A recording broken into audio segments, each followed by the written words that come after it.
আচ্ছা, সো আমরা আজকে এই কেমিস্ট্রি চ্যাপ্টার 2 এর যে টপিকটা দেখব সেটা হচ্ছে common ion effect. Common ion effect বা এটাকে বাংলায় বলে সম আয়ন প্রভাব। আমরা ফার্স্টে কনসেপ্টটা ক্লিয়ার করব, দেন এটা রিলেটেড অঙ্ক কিভাবে করে সেটা দেখব। কমন আয়ন ইফেক্ট বা সম আয়ন প্রভাব। আচ্ছা, ধরো আমার কাছে একটা দ্রবণ আছে এখানে। এই দ্রবণটাতে লেটসে দ্রবণ এই দ্রবণটাতে লেটসে দ্রব আছে। সেই দ্রবটা হচ্ছে লেটসে কি বলা যায়, ধরো আমরা বললাম এটার মধ্যে যে ইয়াটা আছে, তোমার দ্রবটা আছে সেটা হচ্ছে ধরো আহ, তোমার সিলভার সালফেট, Ag2SO4, ঠিক আছে, সিলভার সালফেট, এই দ্রবটা আছে এখানে। তার মানে এইখানে, এবং ধরো এটা হচ্ছে বর্তমানে আহ ধরো ইয়া অসম্পৃক্ত অবস্থায় আছে, মানে আনস্যাচুরেটেড সলিউশন হিসেবে আছে। আচ্ছা, এখন এই দ্রবণে তাহলে কি কি আয়ন আছে? আমি যদি পানির আয়নগুলো বাদ দিই, মানে বাদ দিয়ে লিখি, তাহলে এখানে Ag+ আয়ন আছে, আর এখানে সালফেট 2- আয়ন আছে। ওকে, এখন আমি যদি আরেকটা দ্রবণ নেই, ধরো এই দ্রবণের মধ্যে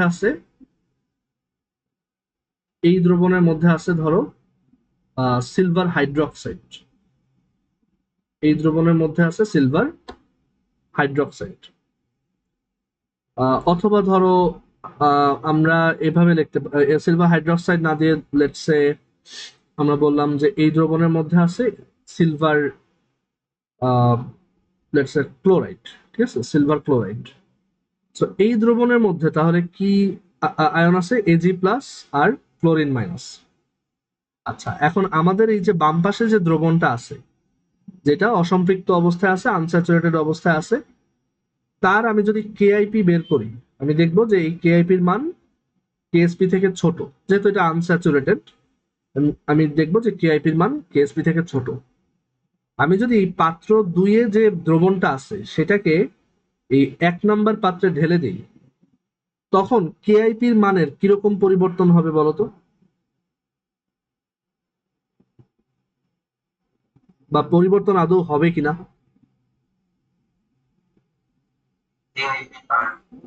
হ্যাঁ, কেন বাড়বে?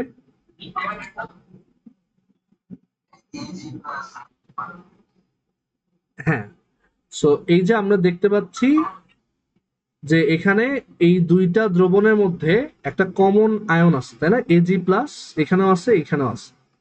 তো এই যে যখন দুইটা দ্রবণের মধ্যে কমন আয়ন থাকে এবং তাদেরকে যখন মিক্স করা হয়, তখন যে প্রভাবটা দেখা যায় সেটাকেই বলা হয় সম আয়ন প্রভাব বা কমন আয়ন ইফেক্ট। ঠিক আছে, এটাকেই বলা হয় সম আয়ন প্রভাব বা কমন আয়ন ইফেক্ট। এবং এই সমায়ন প্রভাবের কারণে যেটা হয় যে কেআইপির মান বেড়ে যায়।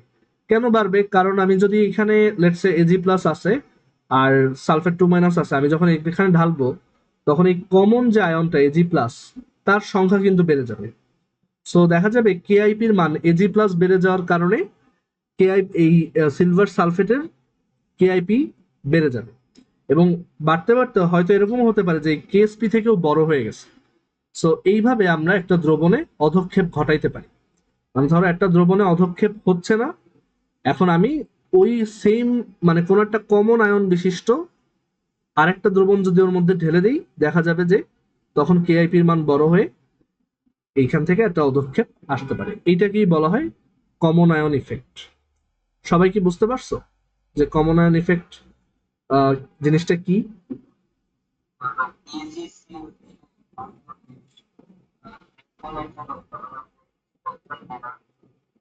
হ্যাঁ, এখানে ওই ঘনমাত্রার একটা ইস্যু তো আছেই। ঘনমাত্রা একটু কমবে, বাট আলটিমেটলি ওভারঅল বাড়বে। বুঝতে পারছি? মানে আমরা হিসাব করার সময় ওইভাবেই করব। আমি আবারও বলি, সবসময় কেআইপি যে বাড়বে এমনও না। হ্যাঁ, ওই চেঞ্জ, মানে চেঞ্জ হবে বা আনচেঞ্জও থাকতে পারে, ওই যে ডিপেন্ড করবে কি পরিমাণ আয়তন দিচ্ছি। তো এগুলো আমরা ম্যাথমেটিক্যালি বের করবো, ঠিক আছে। আচ্ছা, তো মেইন আইডিয়াটা হচ্ছে, মানে আমি যদি খুব এই জিনিসটাকে একটু একদম ভাবে বলি, যে ধরো একটা এরকম সিম্বল দিয়ে বোঝাই, যে আমার কাছে একটা দ্রবণ আছে, যে দ্রবণটাতে লেটছে, এবং আমি ধরো এখন থেকে বললাম যে এটা একটা স্যাচুরেটেড সলিউশন। কারণ স্যাচুরেটেড সলিউশনে যদি একটু কেআইপি বেড়ে যায়, তাহলেই ওইটা কেএসপি থেকে বড় হয়ে যাবে, এবং তাহলেই ওইখানে একটা পদক্ষেপ দেখা যাবে। তো এখানে আমার স্যাচুরেটেড সলিউশন আছে লেটসে, এবং এই দ্রবণটাতে আছে হচ্ছে এ বি, এবং তার ঘনমাত্রা আমরা জানি। এখন আমি কি করলাম, বাইরে থেকে আমি এই দ্রবণে এ সি এই দ্রবণটা দিলাম। সো এখানে আমরা দেখতে পাচ্ছি যে এ যেটা, এটা কমন। সো কমন হলে মানে শুরুতে তো স্যাচুরেটেড ছিল, মানে তখন কেআইপির মান কেএসপির সমান ছিল। বাট যখন আমি কমন আয়ন বিশিষ্ট কোনো একটা দ্রবণ ওর মধ্যে ঢালবো, তখন দেখা যাবে যে কেআইপির মান কেএসপি থেকে বড় হবে, এবং আমরা এখান থেকে প্রিসিপিটেশন বা পদক্ষেপ দেখতে পাবো। তো আমাদের এখান থেকে এরকম অঙ্ক করতে হবে, যে তাহলে এরকম কমন আয়ন ইফেক্ট হলে তখন দ্রাব্যতার কি পরিবর্তন হয়, সেটা বের করতে হবে, ঠিক আছে। আমরা একটু পর অঙ্ক দেখলেই বুঝতে পারবো। সবাই কি এটা বুঝছি? তো আচ্ছা, আমরা একটা অঙ্ক দেখি, তাহলে আই থিঙ্ক সবার আহ, এই জিনিসটা বুঝতে ইজি হবে। আমরা একটা ম্যাথমেটিক্যাল এক্সাম্পল দেখি। ধরো আমি বললাম যে আমার কাছে 25 ডিগ্রি সেলসিয়াসে একটা দ্রবণ আছে। 25 ডিগ্রি সেলসিয়াসে একটা দ্রবণ আছে, দ্রবণটা হচ্ছে ক্যালসিয়াম আয়োডাইডের দ্রবণ। ক্যালসিয়াম আয়োডাইড দ্রবণ, এবং এটা একটা সম্পৃক্ত দ্রবণ, স্যাচুরেটেড সলিউশন। আর বলা আছে যে এই দ্রবণের, এটা সম্পৃক্ত যেহেতু, বলা আছে যে এটার কেএসপি বা দ্রাব্যতা গুণফল হচ্ছে 6.3 ইন্টু 10⁻⁻6, 6.3 ইন্টু 10⁻⁻6। আচ্ছা, আমরা বের করতে বললাম যে এই দ্রবণটার, মানে এই অবস্থায় যে আছে, এই অবস্থায় ওর দ্রাব্যতা কত বা সলিউবিলিটি কত, এটা বের করতে বলো। মানে সৃজনশীলে কিভাবে থাকে সেটা একটু বোঝাই। যে গতে থাকে এরকম, যে একটা দ্রবণ আছে সম্পৃক্ত, তার কেএসপি দেওয়া, ওর দ্রাব্যতা বের করা। ঘতে যে কোশ্চেনটা থাকে, যে এখন আমি যদি এখানে কমন আয়ন ইফেক্ট ঘটাই, দ্যাট ইজ কি করব, ধরো আমার কাছে আরেকটা দ্রবণ আছে যেটা হচ্ছে 0.1 মোলার ক্যালসিয়াম ক্লোরাইড।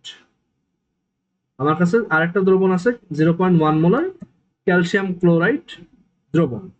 এখন আমি যদি এই দ্রবণটাকে এটার মধ্যে অ্যাড করি, তাহলে পরিবর্তিত দ্রাব্যতা কত হবে, মানে চেঞ্জড সলিউবিলিটি বা পরিবর্তিত দ্রাব্যতা কত হবে, চেঞ্জড সলিউবিলিটি বা পরিবর্তিত দ্রাব্যতা কত হবে, এইটা হচ্ছে আমরা বের করতে চাই।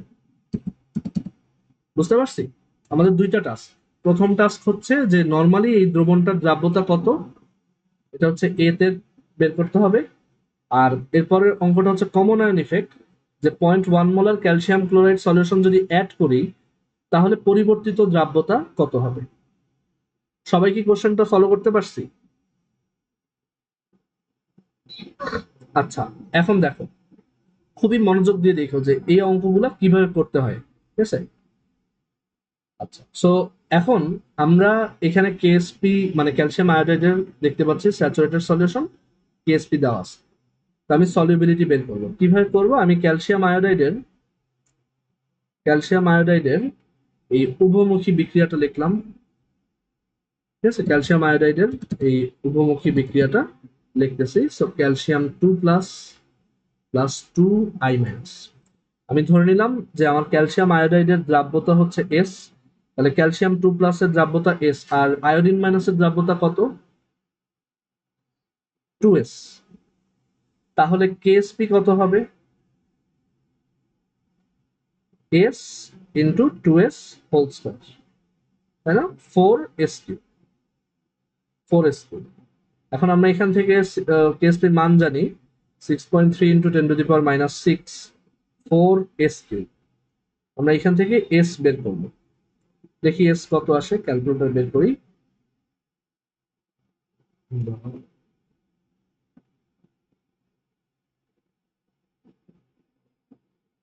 সো এটা আসে 6.3 ইন্টু 10⁻⁻6 ডিভাইডেড বাই 4 তার কিউবিক রুট। সো এটা আসে 11.635 ইন্টু 10⁻³ মোল পার লিটার। সো 11.635 ইন্টু 10⁻³ মোল পার লিটার। ঠিক আছে, এইটা হচ্ছে আমার প্রথম ক্ষেত্রে দ্রাব্যতা, মানে যখন নর্মালি দ্রবণটা সম্পৃক্ত অবস্থায় আছে। আচ্ছা, এখন এখন হচ্ছে আমরা এই কমন আয়ন ইফেক্টের পার্টটাতে আসি। যে এবার আমরা কি করছি, একটা এমন একটা দ্রবণ অ্যাড করছি যেটাতে কমন আয়ন আছে। সো এখানে যেটা হবে সেটা হচ্ছে কমন আয়ন ইফেক্ট। প্রথমে তুমি এটা ব্যাখ্যা করবা, মানে লিখবা যে এখানে যেহেতু আমার ক্যালসিয়াম আয়োডাইডে ক্যালসিয়াম 2+ আর আয়োডিন মাইনাস আছে, আবার ক্যালসিয়াম ক্লোরাইডেও ক্যালসিয়াম 2+ আর 2 ক্লোরিন মাইনাস আছে, ক্যালসিয়াম 2+ তাহলে কমন, এখানে তাহলে কমন আয়ন ইফেক্ট দেখা যাবে। তো আমাদেরকে বের করতে বলছে চেঞ্জড সলিউবিলিটি কত। খুবই ইম্পর্টেন্ট, দেখো কিভাবে করব। প্রথমত আমাদের ক্যালসিয়াম ক্লোরাইড থেকে কি আসতেছে, ক্যালসিয়াম ক্লোরাইড থেকে আসতেছে ক্যালসিয়াম 2+ আর দুইটা ক্লোরিন মাইনাস। এখন ক্যালসিয়াম ক্লোরাইডের ঘনমাত্রা কত, 0.1 মোলার। তাহলে এই ক্যালসিয়াম 2+ এর ঘনমাত্রা কত হবে বলতো এই দ্রবণে, 0.1ই হবে। আর ক্লোরিনেরটা 0.2 মোলার। ওকে, 0.2 মোলার। আচ্ছা, এখন এইটা যখন আমি ক্যালসিয়াম আয়োডাইডে যুক্ত করব, মানে আমাদের অরিজিনাল ক্যালসিয়াম আয়োডাইডে যখন যুক্ত করব তখন কি ঘটবে। আচ্ছা একটু দাঁড়াও, আমি একটু আসতেছি, একটা কল আসছে তো, একটু ওয়েট। শোনা যাচ্ছে আমার কথা? আচ্ছা হ্যাঁ, কোথায় ছিলাম? আচ্ছা, তো আমরা বলতেছিলাম যে আহ আচ্ছা, ক্যালসিয়াম ক্লোরাইডের আয়নগুলোর ঘনমাত্রা দেখলাম। এখন আমরা এই যে ক্যালসিয়াম আয়োডাইডের চেঞ্জড সলিউবিলিটি বের করতে চাই। এখানে যে পরিবর্তিত দ্রাব্যতা, এটা কার? এটা হচ্ছে ক্যালসিয়াম আয়োডাইডের। ঠিক আছে, এটা বের করতে চাই। সো আমরা ক্যালসিয়াম আয়োডাইডের জন্য সেই উভমুখী বিক্রিয়াটা আবার লিখি। Calcium 2+ plus 2I-। ঠিক আছে, এখন দেখো, মনে করে দেখো যে আমাদের এইখানে কমন আয়ন কোনটা ছিল, কমন আয়ন ছিল ক্যালসিয়াম 2+। ক্যালসিয়াম 2+ তার দ্রাব্যতা মানে আমাদের এখানে ক্যালসিয়াম ক্লোরাইডের দ্রাব্যতা বের করতে হবে, ক্যালসিয়াম ক্লোরাইডের দ্রাব্যতাটা বের করতে হবে। তো ক্যালসিয়াম 2+ আগে কত ঘনমাত্রার ছিল এখানে, মানে এই দ্রবণের মধ্যে এই ক্যালসিয়াম 2+ এর ঘনমাত্রা অলরেডি কত ছিল, মানে এস, তাই না? এস, এস ছিল, রাইট? মানে এইখান থেকে দেখো এস ছিল না? হ্যাঁ। সো এইখানে আমরা যেটা করব যে ক্যালসিয়াম 2+ এর ঘনমাত্রা, এখন আমাদের কিন্তু পরিবর্তিত দ্রাব্যতা বের করতে বলছে। ঠিক আছে, পরিবর্তিত দ্রাব্যতা বের করতে বলছে, খুব ভালোভাবে খেয়াল করো। আমাদেরকে বের করতে বলছে কার দ্রাব্যতা, ক্যালসিয়াম আয়োডাইডের। ঠিক আছে, ক্যালসিয়াম আয়োডাইডের পরিবর্তিত দ্রাব্যতা। আমি ধরলাম ওর দ্রাব্যতা পরিবর্তন হয়ে হয়ে গেল এস প্রাইম। তাহলে ওর থেকেও ক্যালসিয়াম 2+ আসার কথা এস প্রাইম, আর 2I- আসার কথা 2s প্রাইমটা। এখন এই যে পরিবর্তন হয়ে গেছে, এই পরিবর্তনটা হয়েছে কার জন্য, মানে এইখানে ওর যে দ্রাব্যতা সেটা চেঞ্জ হয়ে গেছে কার জন্য, সেটা চেঞ্জ হয়ে গেছে 0.1 মোলার ক্যালসিয়াম ক্লোরাইড অ্যাড করার জন্য, রাইট? এবং ওই 0.1 মোলার ক্যালসিয়াম ক্লোরাইড থেকে কত মোলার ক্যালসিয়াম 2+ আসছে বলো, কত মোলার আসছে? 0.1 মোলার না? তাহলে ক্যালসিয়াম 2+ এখন টোটাল কতটুকু আছে? 0.1 মোলার। এইটুকু কি সবাই বুঝছো? আচ্ছা, যারা বুঝি নাই আমি একটু আরেকবার বলি। দেখো, আমার একটা দ্রবণ ছিল যেটা সম্পৃক্ত অবস্থায় ছিল, কোনো প্রিসিপিটেশন ছিল না। আমি কি করলাম, এইখানে একটা ক্যালসিয়াম 2+ অতিরিক্ত আয়ন দিলাম। এইটার কারণে আমার পুরো দ্রবণটারই দ্রাব্যতা চেঞ্জ হয়ে গেছে। পুরা ক্যালসিয়াম আয়োডাইডেরই এতক্ষণ যে সলিউবিলিটি ছিল সেটা চেঞ্জ হয়ে গেছে। কিভাবে চেঞ্জ হয়ে গেল? কারণ যখনই ক্যালসিয়াম 2+ দিছি, কিছু ক্যালসিয়াম আয়োডাইড অধক্ষিপ্ত হয়ে নিচে জমা হয়ে গেছে। তো নিচে যদি জমা হয়ে যায় তাহলে পানিতে দ্রবীভূত পরিমাণটা কমে গেল, তাহলে দ্রাব্যতা কি হলো? কমে গেল। তার মানে কমন আয়ন ইফেক্টের কারণে দ্রাব্যতা কি হয়, বাড়ে নাকি কমে? বলতো, দ্রাব্যতা বাড়ে নাকি কমে? কমে যায় না? হ্যাঁ, আরেকভাবে বোঝাই, যে ধরো আমার একটা পাত্রের মধ্যে 60টা ক্যালসিয়াম আয়োডাইড দ্রবীভূত ছিল, মানে আয়ন আকারে ক্যালসিয়াম 2+, আয়োডিন 2-, এরকম 2 আয়োডিন মাইনাস। আচ্ছা, আমি এখানে কি করলাম, আরো 10টা ক্যালসিয়াম অ্যাড করলাম। ঠিক আছে, 10টা ক্যালসিয়াম 2+ অ্যাড করলাম। এই 10টা অ্যাড করে দেখা গেল ওভারঅল আয়নিক গুণফলটাই চেঞ্জ হয়ে গেল। ওই গুণফলটা কেএসপি থেকে বেশি আসলো। বেশি আসার কারণে দেখা গেল এখান থেকে হয়তো 5টা ক্যালসিয়াম আয়োডাইড এই অধক্ষিপ্ত হয়ে পড়ে গেছে। এখন কয়টা অধক্ষিপ্ত হবে এটা কিন্তু ওই কেআইপির উপর ডিপেন্ড করে, মানে কেআইপি গুণফলটা কত আসতেছে সেই গুণফল অনুযায়ী ডিসাইডেড হবে যে কতখানি অধক্ষিপ্ত হবে। সো যদি এটা হয় তাহলে এখন এইখানে কয়টা মানে ক্যালসিয়াম আয়োডাইড দ্রবীভূত অবস্থায় আছে বলতো? এই 10টা অ্যাড করার পর, মানে 10টা অ্যাড করছি, 5টা পড়ে গেছে, মানে 10টা অ্যাড করছি। আচ্ছা, 5টা না, ধরো আরো বেশি বলি, ধরো ওই 10টা অ্যাড করার কারণে দেখা যাবে গুণফলটা ও তো আরেকজনের সাথে গুণ হচ্ছে, গুণফলটা এত বেশি হয়ে যাবে যে আলটিমেটলি শুধু এই 10টা অধক্ষিপ্ত হবে না, আরো বেশি হবে। ঠিক আছে, সো দেখা গেল যে এখান থেকে হয়তো 20টা ক্যালসিয়াম আয়োডাইড অধক্ষিপ্ত হয়ে পড়ে গেল।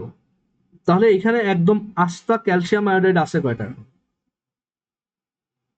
30টা না? না না, ওটা তো ক্যালসিয়াম 2+ আছে 40টা, বাট আমি তো এখানে শুধু ক্যালসিয়াম 2+ দিছিলাম। আমার তো অরিজিনালি আছে ক্যালসিয়াম আয়োডাইড, মানে ওইটা কয়টা আছে ওইটা জিজ্ঞেস করছি। 30টা হবে না?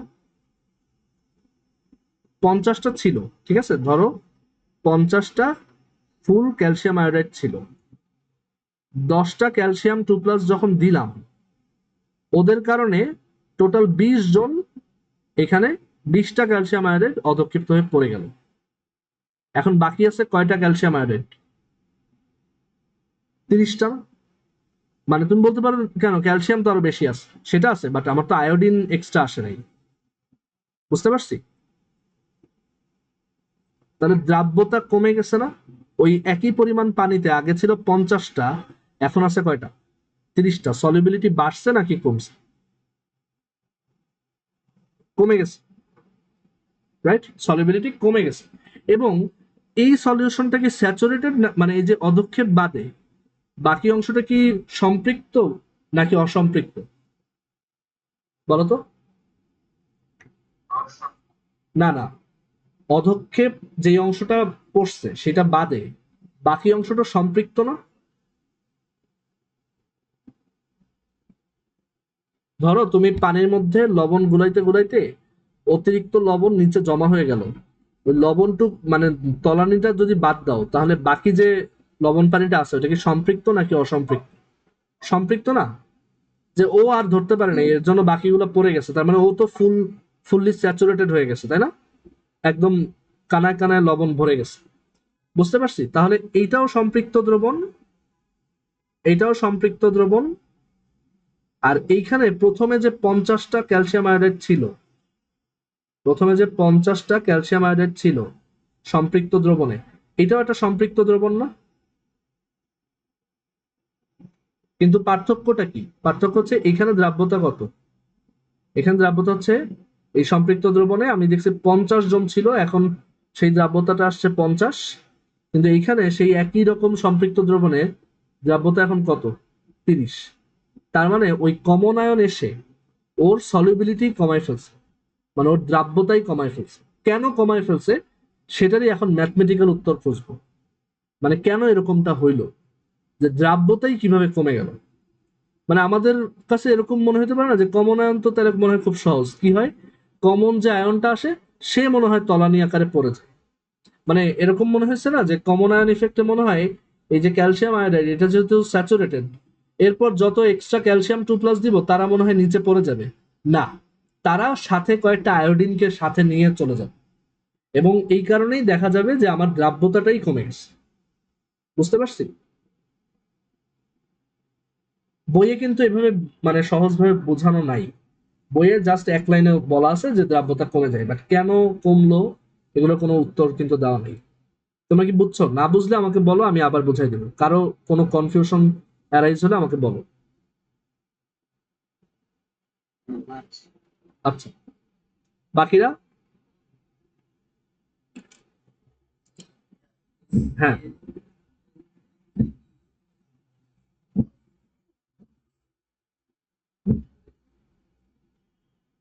আচ্ছা, কোনটার কথা বলছো, CaCl2? হ্যাঁ,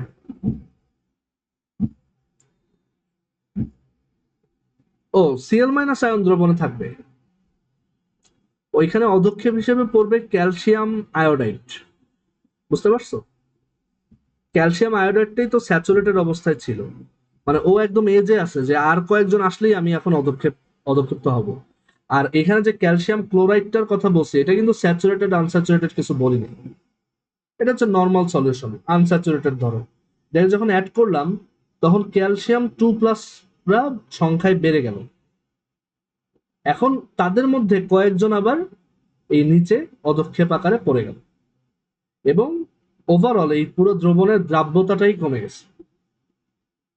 ঠিক আছে, বুঝতে পারছি। এবং ওই যে যে ক্লোরিন গুলো আসছিল তারা কিন্তু এখানে আসে, তারা কিন্তু অধক্ষেপও হয় নাই, আর তারা কিন্তু মানে এখানে ওই ক্যালসিয়াম আয়োডাইড থেকে সেপারেট এন্টিটি হিসেবে আসে। বুঝছি, আয়নিক ফর্মে আছে সবাই, বাট আমি এখানে দ্রাব্যতাটা বলতেছি ক্যালসিয়াম আয়োডাইডের, ক্যালসিয়াম ক্লোরাইডের। বুঝছি? ওকে।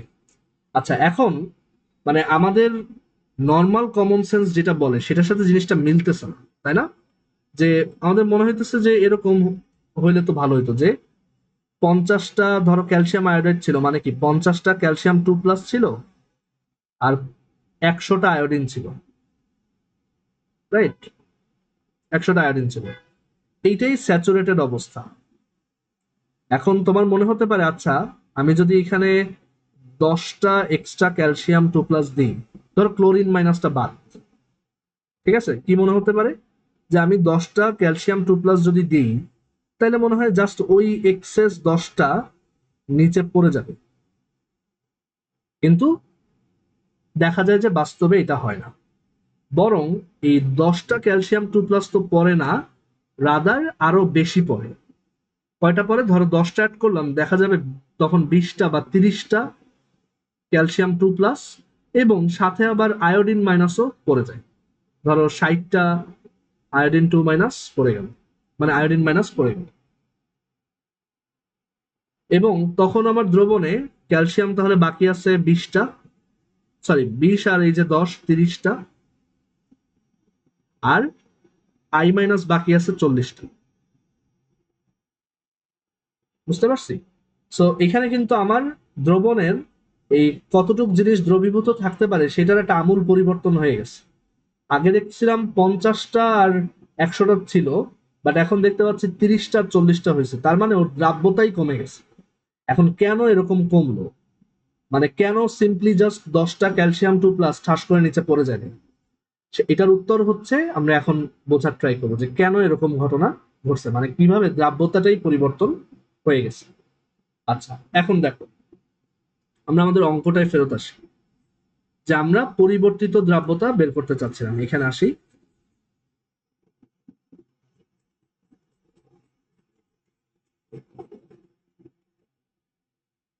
ওকে, সো পরিবর্তিত দ্রাব্যতা বের করার জন্য আমি ধরে নিলাম, ওই যে আমি তো জানি কমন আয়ন ইফেক্ট হওয়ার সাথে সাথেই ক্যালসিয়াম আয়োডাইডই কেমন জানি চুপসায় গেছে, মানে তার দ্রাব্যতা আর আগের মতো নাই, তার দ্রাব্যতা এখন চেঞ্জ হয়ে কমে গেছে, এস প্রাইম হয়ে গেছে। এবং সে এখন ক্যালসিয়াম 2+ দিছে এস প্রাইমটা, মানে এস প্রাইম ঘনমাত্রার, আর আয়োডিন মাইনাস দিছে 2s প্রাইমটা। এবং শুধু ক্যালসিয়াম আয়োডাইড গুলাই যে এখন এস প্রাইম দিছে তা না, এখানে ওই যে আমি যে এক্সট্রা ক্যালসিয়াম ক্লোরাইড অ্যাড করছিলাম তাদের 0.1 মোলার ক্যালসিয়ামও আছে। মানে জিনিসটা এরকম, কমন আয়ন হচ্ছে ধরো একটা ভয় দেখানোর জিনিস, ঠিক আছে? ক্যালসিয়াম আয়োডাইড আগে বীর দর্পে পুরা দ্রবণে ছিল, এখন কমন আয়ন যখন দিছি ও নিজেই চুপসায় গেছে ভয় পেয়ে, এবং চুপসায় গেছে ভয় পেয়ে চুপসায় গেছে, এবং ওর দ্রাব্যতা কমে গেছে, এবং কিছু অংশ ওই অধক্ষেপ আকারে পড়ে গেছে। মানে ও এখন ক্যালসিয়াম আয়োডাইড এখন আয়নিতই হইতেছে কম, ঠিক আছে? যখনই কমন আয়ন আসছে তখনই ক্যালসিয়াম আয়োডাইডের এই আয়নিত হওয়ার প্রবণতাই কমে গেছে। এবং এটা কেন হয়েছে এটাও কিন্তু আমরা বুঝি। তোমরা লাসাতেলিয়ার নীতি পড়ছো না? এগুলো তো উভমুখী বিক্রিয়া, এখানে লাসাতেলিয়ার প্রিন্সিপাল কাজ করবে। তুমি যদি দ্রবণে উৎপাদের ঘনমাত্রা বাড়াই দাও, তখন লাসাতেলিয়ার প্রিন্সিপাল অনুযায়ী ইকুইলিব্রিয়াম মানে সাম্যাবস্থা কোন দিকে সরে বলতো? কোন দিকে সরে? একটা উভমুখী বিক্রিয়ায় যদি উৎপাদের ঘনমাত্রা বাড়ানো হয় তখন সাম্যাবস্থা কোন দিকে সরে যায়? না না, বাম দিকে। তুমি যদি উৎপাদ বাড়ায় দাও তাহলে সাম্যাবস্থা বাম দিকে সরে আসবে। এবং বাম দিকে সরে যাওয়া কথাটার মানে কি? হ্যাঁ, সাত মানের অ্যান্সারটা হয়েছে। বাম দিকে সরে যাওয়া অর্থ কি, যে ক্যালসিয়াম আয়োডাইড এখন তাহলে অবিয়োজিত অবস্থায় চলে যাচ্ছে, এবং এই ক্যালসিয়াম 2+ আয়নের ঘনমাত্রা আসলে আরো কমে যাবে, ঠিক আছে? মানে আমাদের কাছে আমরা কিন্তু এই লাসাতেলিয়ার নীতিটা অনেকে ভুল বুঝি। আমরা ভাবি যে ধরো এই পাশে 20টা আছে আর ওই পাশে সাম্যাবস্থায় আছে ধরো 10টা, এখন আমি যদি এখানে 5টা দিই, ওই 5টাই মনে হয় ওই পাশে চলে যাবে, না আরো বেশিও যেতে পারে। তো ওইগুলাই কোন ম্যাথমেটিক্স এর উপর ডিপেন্ড করে সেটাই আমরা এখন বুঝবো, যে কিসের উপর বেস করে কয়টা বাম পাশে যাবে, মানে কয়টা আয়ন আবার অবিয়োজিত হয়ে যাবে, এখানে কয়টা কমবে, সেই হিসাবগুলো আমরা এখন করা শিখবো। বাট আমরা কি ইনটুইটিভ ব্যাখ্যাটা পাইছি যে কেন ক্যালসিয়াম আয়োডাইড চুপসায় গেল, কেন তার দ্রাব্যতা নিজে থেকেই কমে গেল কমন আয়নকে দেখে? বুঝছি সবাই? আচ্ছা, সো আমরা তাহলে বুঝলাম কমন আয়নটা আসার সাথে সাথেই ক্যালসিয়াম আয়োডাইড এখন এমন ভয় পাইছে যে তার দ্রাব্যতা হয়ে গেছে এস প্রাইম, কমে গেছে, এবং তার থেকে মাত্র এস প্রাইমটা ক্যালসিয়াম 2+ বের হয়েছে, এবং আয়োডিন মাইনাস দিছে 2s প্রাইম। এবং শুধু সেই যে ক্যালসিয়াম 2+ দিছে তা না, আমরা নিজেরাই তো ওই যে যেটা দিয়ে ভয় দেখাইছি 0.1 মোলার, সেটাও তো আছে ক্যালসিয়াম 2+। মানে এই 0.1 মোলার দেখে ওর অবস্থা খারাপ, ওর দ্রাব্যতা কমে গেছে, এস থেকে কমে এস প্রাইম হয়ে গেছে। বুঝছি? মানে জিনিসটা কিছুটা এরকম। আমি আরেকটা এক্সাম্পল দিই। ধরো এখানে একজন দানশীল ব্যক্তি আছে, ঠিক আছে? তো এই দানশীল ব্যক্তি কি করত? ধরো 20 টাকা দান করত, এবং সবাইকে দেখায় দেখায়। এখন ধরো এখানে আরো ধনী একজন আসলো, এখন এই ধনী ব্যক্তিকে দেখে ওর দান করার প্রবণতাই কমে গেছে। ও কি করছে? এখন আর 20 টাকা দেয় নাই, ও দিছে ওই ভয়ে কমায় দিয়ে দিছে 10 টাকা। কিন্তু দেখা গেল এই ধনী ব্যক্তিও খুব বেশি টাকা দেয় নাই, 5 টাকা দিচ্ছে।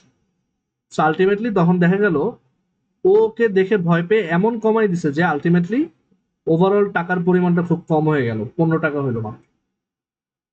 ঠিক আছে? সো এই ঘটনাটা ঘটতেছে যে এই ব্যক্তি প্রথমে 15 টাকা দিত, বাট এরপর আরো ধনী একজন ব্যক্তিকে দেখে, ধরো সে প্রথমে 20 টাকা দিত, আরো ধনী একটা ব্যক্তিকে দেখে সে তার দানের পরিমাণই কমাই দিচ্ছে, দানের পরিমাণ অর্ধেক করে দিচ্ছে 10, আর এই ব্যক্তি দিছে ধরো আরো 5 টাকা। ঠিক আছে? এইরকম একটা ঘটনা ঘটছে যে কমনা নিজেই দিছে 0.1, আর ওকে দেখে ওর দ্রাব্যতাই কমে গেছে, এবং ও তখন মাত্র এস প্রাইম ঘনমাত্রা এখানে দিছে। সবাই এবার আই হোপ বুঝতে পারছি। আচ্ছা, এখন আমি কিভাবে বুঝবো যে দ্রাব্যতাটা তাহলে কমে কত হইলো, মানে এখানে ম্যাথটা কিরকম, মানে ম্যাথ করে এটা বের করবো কিভাবে? তো চিন্তা করো, এই দ্রবণের তাপমাত্রার কি কোনো পরিবর্তন হয়েছে? না। তাপমাত্রা যদি পরিবর্তন না হয় তাহলে কেএসপির মানের কি কোনো পরিবর্তন হবে?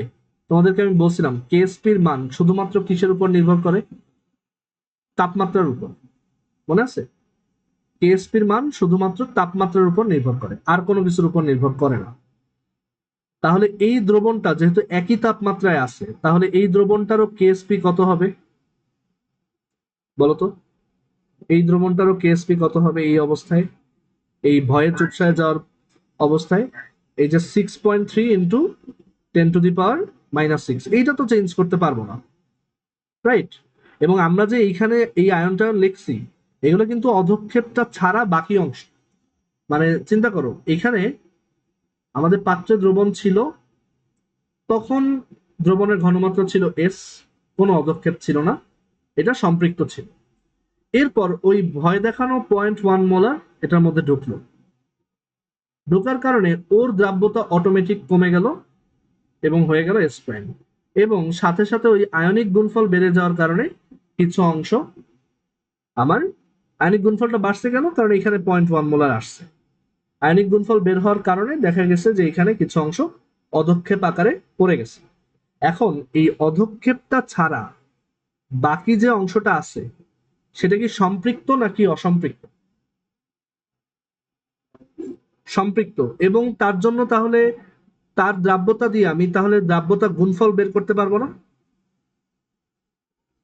এবং সেই দ্রাব্যতা গুণফল আগের দ্রবণ থেকে আলাদা হবে না, কারণ দ্রাব্যতা গুণফল তো শুধু তাপমাত্রার উপরেই নির্ভর করে, সেটা তো আর দ্রবণের পরিমাণ বা অন্য কিছুর উপর ডিপেন্ড করে না। মানে শুধু দ্রাবক আর তাপমাত্রার উপর নির্ভর করে। এখানে কি আমার দ্রব চেঞ্জ হয়েছে, দ্রাবক চেঞ্জ হয়েছে, তাপমাত্রা চেঞ্জ হয়েছে? না। তাহলে এখানে আমার কেএসপি কত থাকবে? সেম থাকবে। ঠিক আছে? এখন কেএসপি সেম, তাহলে এইখান থেকে আমরা কেএসপি কত লিখতে পারি এই নতুন অবস্থায়, মানে এই পরিবর্তিত দ্রবণটার কেএসপি কত লিখতে পারি? সেটা হবে যে ক্যালসিয়াম 2+ এর ঘনমাত্রা সম্পৃক্ত অবস্থায় ইন্টু আয়োডিন মাইনাসের ঘনমাত্রা সম্পৃক্ত অবস্থায়, তার স্কোয়ার ইন্টু 6.3 ইন্টু 10⁻⁻6। সম্পৃক্ত অবস্থা বলতেছি কেন? কারণ এই যে এই অংশটা সম্পৃক্ত, আর সম্পৃক্ত না হলে তো দ্রাব্যতা গুণফল বের করতে পারবো না। এখন এই অংশটায়, এই যে আমার ব্লু কালারের শেড করা অংশটায় ক্যালসিয়াম 2+ এর ঘনমাত্রা কত বলো? যে এই অংশটায়, এই ব্লু কালারের শেড করা রিজিয়নটায় ক্যালসিয়াম 2+ এর ঘনমাত্রা কত?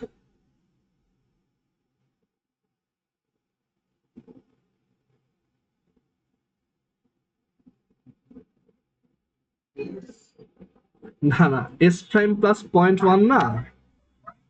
মানে এতক্ষণ তো এটাই বুঝাইলাম যে এই ক্যালসিয়াম আয়োডাইডের ঘনমাত্রা মানে দ্রাব্যতা কমে হয়ে গেছে এস প্রাইম এই অধক্ষেপ পড়ার পর। তাহলে সে এখানে এখন কয়টা ক্যালসিয়াম 2+ দিছে? এস প্রাইমটা। আর এক্সট্রা কত দিছিলাম আমরা আগে? 0.1 মোলার। তাহলে ক্যালসিয়াম 2+ এখন এই যে এই অ্যামাউন্টটা আছে না, এখানে যে আমি লিখছি, এটা তো অধক্ষেপ পড়ার পর, মানে অধক্ষেপ ছাড়া বাকি অংশের হিসাব লিখছি।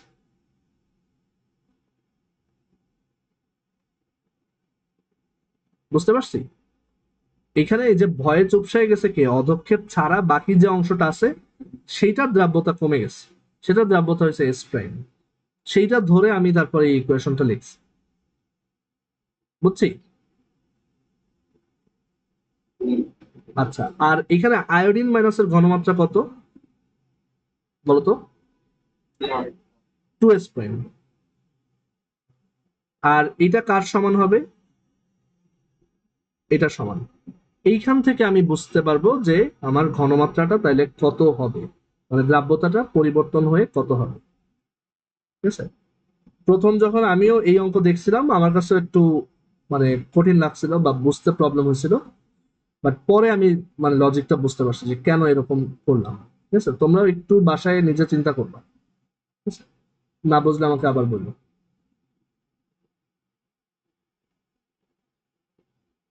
আর তুমি না বুঝতে চাইলে সিম্পলি জাস্ট মুখস্থ রাখতে পারো, এটা সবচেয়ে বাজে উপায়। যে জাস্ট ইকুয়েশনটাকে যেটা কমন আয়ন আছে ওইটাকে জাস্ট এটার সাথে যোগ করে এস এর নতুন মান বের করবে। আর কিছু যদি বুঝতে না চাও, বইয়ে যেভাবে করা, এখান থেকে দেখি এক্স এর মান কত আসে। 3.89 ইন্টু 10⁻³ 3.89 3.89 ইন্টু 10⁻³ মোল পার লিটার। আচ্ছা দেখো তো আগে ঘনমাত্রা কত ছিল বা দ্রাব্যতা কত ছিল, এটা। আর কমন আয়নটা এসে দ্রাব্যতাকেই চেঞ্জ করে দেখো কত কমায় ফেলছে, এখন হয়ে গেছে 3.89 ইন্টু 10⁻³ সো এখান থেকে আমরা বুঝলাম কমন আয়ন ইফেক্টের কারণে, কমন আয়ন ইফেক্টের কারণে দ্রাব্যতা কমে যায়। সবাই কি বুঝতে পারছো অঙ্কটা?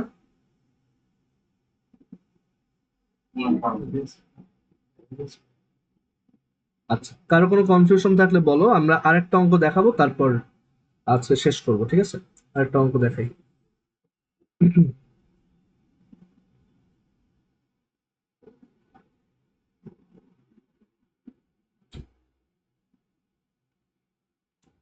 ওকে, সো এখন যে অঙ্কটা দেখবো,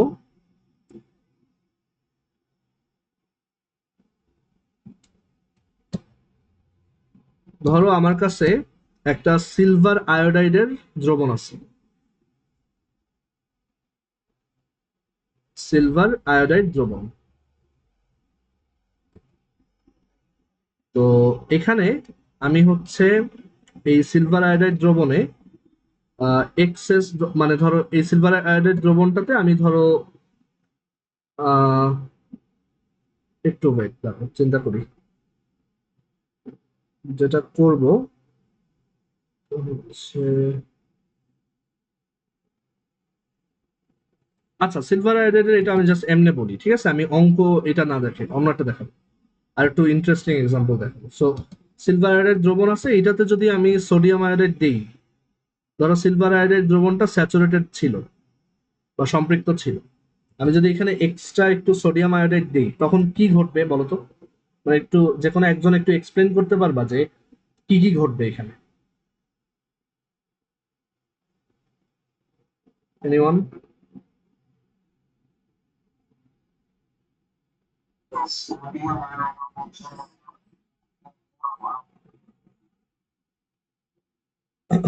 আচ্ছা বুঝতে পারছি আমি, তাহলে বোঝাই।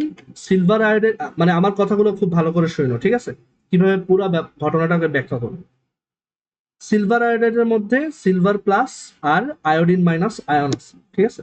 সিলভার আয়োডাইডের মধ্যে সিলভার প্লাস আর আয়োডিন মাইনাস আয়ন আছে, তারা সম্পৃক্ত অবস্থায় আছে।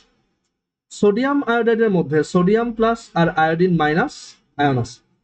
যখন আমি এই দুইটাকে অ্যাড করলাম, দেখা গেল আয়োডিন মাইনাসের ঘনমাত্রা বেড়ে গেল। লাসাতেলিয়ার নীতি অনুযায়ী আমাদের এই রিভার্সিবল বিক্রিয়া, মানে এজিআই থেকে এজি প্লাস আর আয়োডিন মাইনাস, এই বিক্রিয়াটা পিছন দিকে চলে গেল। পিছন দিকে চলে যাওয়ার কারণে আয়োডিনের ঘনমাত্রা সে কমাই দিল, মানে তার জন্য তার থেকে যে পরিমাণ আয়োডিন আসতো সেটা কমে গেল। এই কথাটার মানে কি, যে ওর দ্রাব্যতা কমে গেছে, মানে ও এই ওর যে রিভার্সিবল বিক্রিয়া মানে এজিআই থেকে যে আসতো, ও অবিয়োজিত অবস্থায় চলে গেছে। আচ্ছা, তো তার মানে আমরা এখান থেকে বুঝলাম যে দ্রাব্যতা কমে যাবে। আরেকটা জিনিস হচ্ছে এই দ্রাব্যতাটা কমবে এই কারণে যে আমার দ্রাব্যতা যদি না কমে তাহলে কেএসপির মান তো চেঞ্জ হয়ে যায় সম্পৃক্ত অবস্থায়। এখন কেএসপির মান তো তাপমাত্রা ছাড়া চেঞ্জ হবে না, তাহলে আমাদের ওই কেএসপির মান কনস্ট্যান্ট রাখার জন্য দ্রাব্যতা কমে যায়। দুইটা পার্সপেক্টিভ থেকে আমি ব্যাখ্যা করলাম। একটা হচ্ছে যে, এক হচ্ছে লাসাতেলিয়ার নীতি অনুযায়ী যেহেতু আয়োডিন মাইনাস বেড়ে গেছে, যেহেতু আয়োডিন মাইনাস বেড়ে গেছে এর জন্য এই সিলভার আয়োডাইড অবিয়োজিত, এটা এই দিকে সাম্যাবস্থা শিফট হয়েছে এবং সিলভার আয়োডাইড তখন বেড়ে গেছে, এবং as a result iodine minus eventually আরো কমে গেছে। সাম্যাবস্থা যখন বামে শিফট হয়েছে ইভেনচুয়ালি আরো কমে গেছে এবং দ্রাব্যতাটা কমে গেছে ওভারঅল।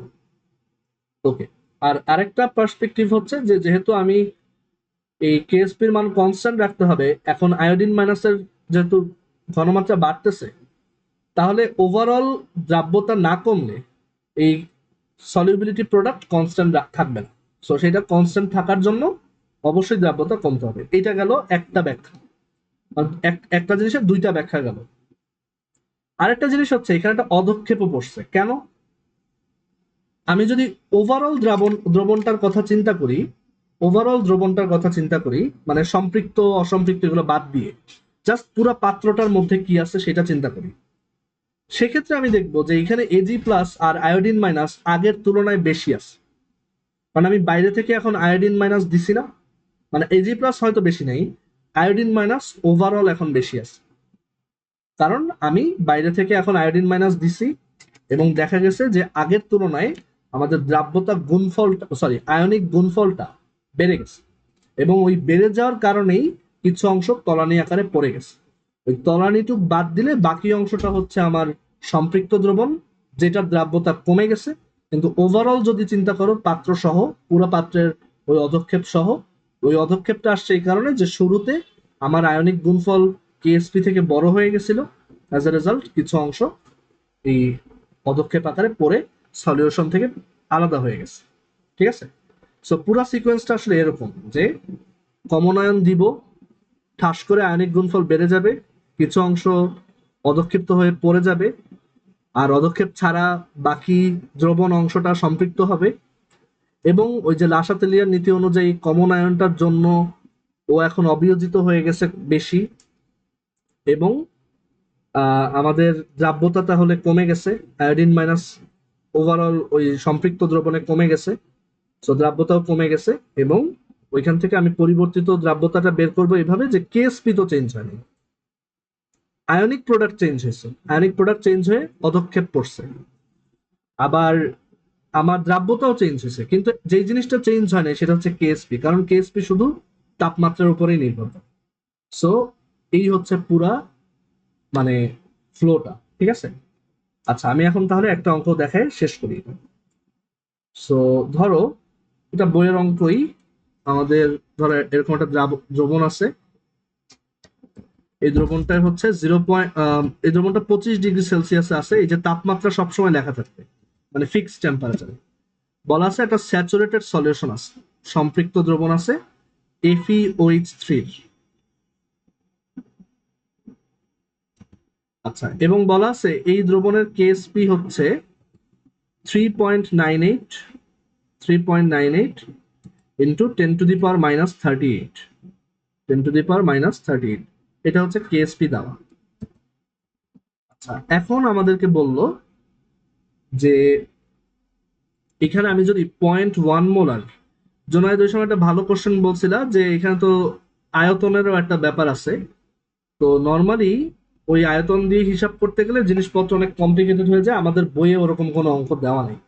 মানে আমাদের বইয়ের সব কয়টাতেই এই সোডিয়াম হাইড্রোক্সাইডের শুধু ঘনমাত্রা দেওয়া, আয়তন দেওয়া থাকলেও করা যাবে না এমন না, অবশ্যই করা যাবে, তুমি সেটা করতেও পারবা, তো চিন্তা করে করতে হবে। বাট বইয়ে ইউজুয়ালি মানে এইচএসসি স্ট্যান্ডার্ড যে অঙ্কগুলো আছে ওইগুলোয় কমন আয়ন ইফেক্টে কোনো আয়তন দেওয়া থাকে, জাস্ট ঘনমাত্রাটা দেওয়া থাকে, জাস্ট বোঝায় যে এই পরিমাণ ঘনমাত্রা বেড়ে গেছে। ঠিক আছে? আয়তন দেওয়া থাকলে তখন ওই V1S1/V2 করে ঘনমাত্রাটা আনতে হবে। আচ্ছা, তো আমাদেরকে এই কোশ্চেনে জিজ্ঞেস করলো যে এই দ্রবণে আমি যদি 0.1 মোলার সোডিয়াম হাইড্রোক্সাইড অ্যাড করি তাহলে FeOH3 পরিবর্তিত দ্রাব্যতা কত হবে। ঠিক আছে? পরিবর্তিত দ্রাব্যতা মানে changed solubility after common ion effect কত হবে।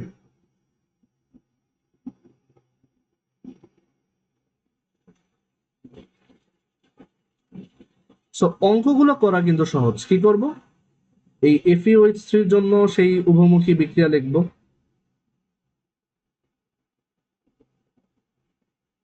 লিখলাম। এখন এই FeOH3 এর পরিবর্তিত দ্রাব্যতা ধরলাম S প্রাইম, তাহলে এটাও S প্রাইম, এটা 3S প্রাইম। কিন্তু আমাদের এখানে কমন আয়নটা কে বলতো? OH minus. সেই OH মাইনাস কত মোল, মানে কত মোলার এক্সট্রা আসছে? 0.1 মোলার OH মাইনাস এক্সট্রা আসছে। তাহলে এইখানে OH মাইনাস এর ঘনমাত্রা 3S প্রাইম না হয়ে কত হবে? Plus 0.1, right. এখন তুমি বলবা যে আচ্ছা এটার কেএসপি তাহলে বের করি এই অবস্থায়।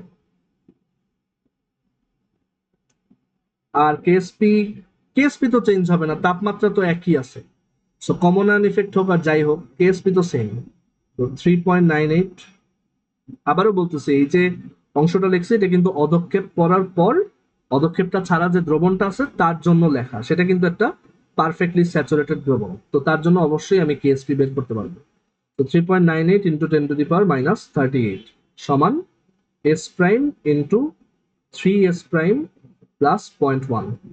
আমার টাস্ক হচ্ছে এখান থেকে আমার আচ্ছা, এখানে তো একটা ভুল করছি, সেটা হচ্ছে এই জায়গাটা কিউব হবে না, ওইচ মাইনাসের সামনে কি আছে, 3। সো এখানে কিউব হবে, ঠিক আছে। সো আমরা এখন যেটা করবো, এখান থেকে এস প্রাইমটা বের করি।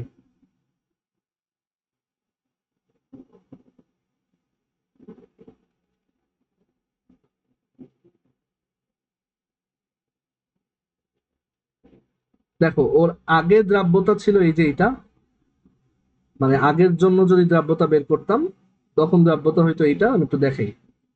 আগে দ্রাব্যতা ছিল এটা 3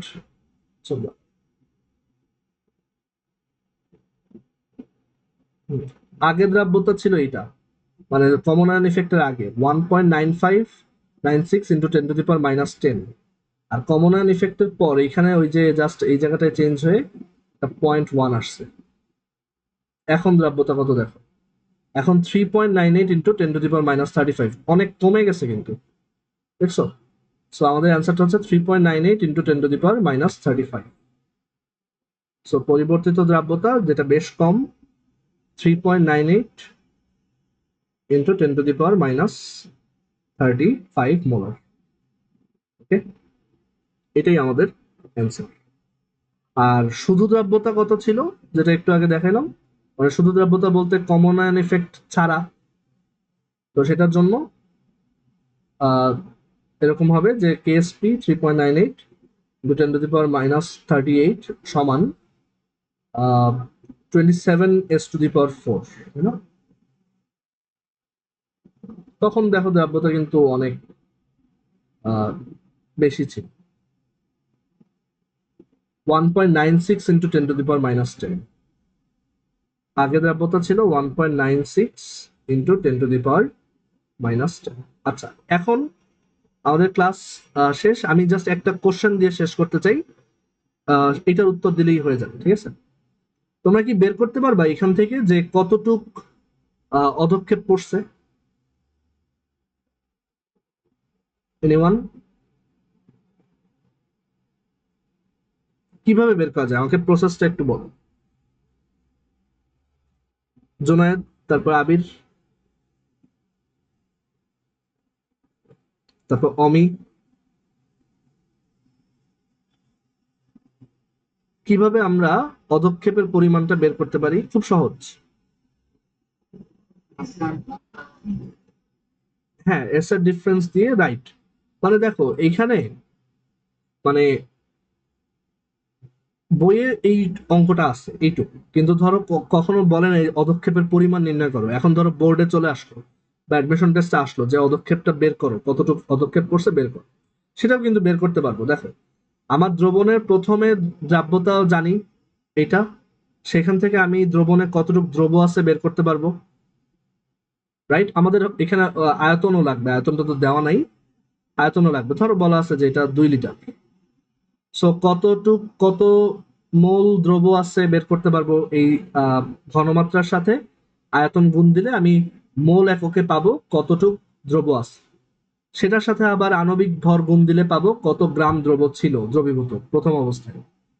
পরিবর্তিত দ্রাব্যতা যখন বের করলাম, তার মানে নিচে অলরেডি তলানি জমে গেছে, আর উপরের অংশটার দ্রাব্যতা হচ্ছে এতটুকু। তাহলে সেই উপরের অংশে কতটুক দ্রবীভূত আছে, কত গ্রাম, সেটা বের করতে পারবো সেম ভাবে। এই ঘনমাত্রাটার সাথে এখন এই আয়তন আবার গুণ দিব, এরপর আণবিক ভর গুণ দিব, গুণ দিয়ে আমরা বের করব কত গ্রাম এখানে আছে।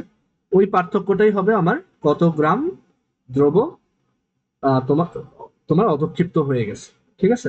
এই হচ্ছে আমার মেথডটা, ঠিক আছে। সবাই কি বুঝতে পারছি? তো চ্যাট বক্সে রেসপন্ড করো, সবাই বুঝছো কিনা।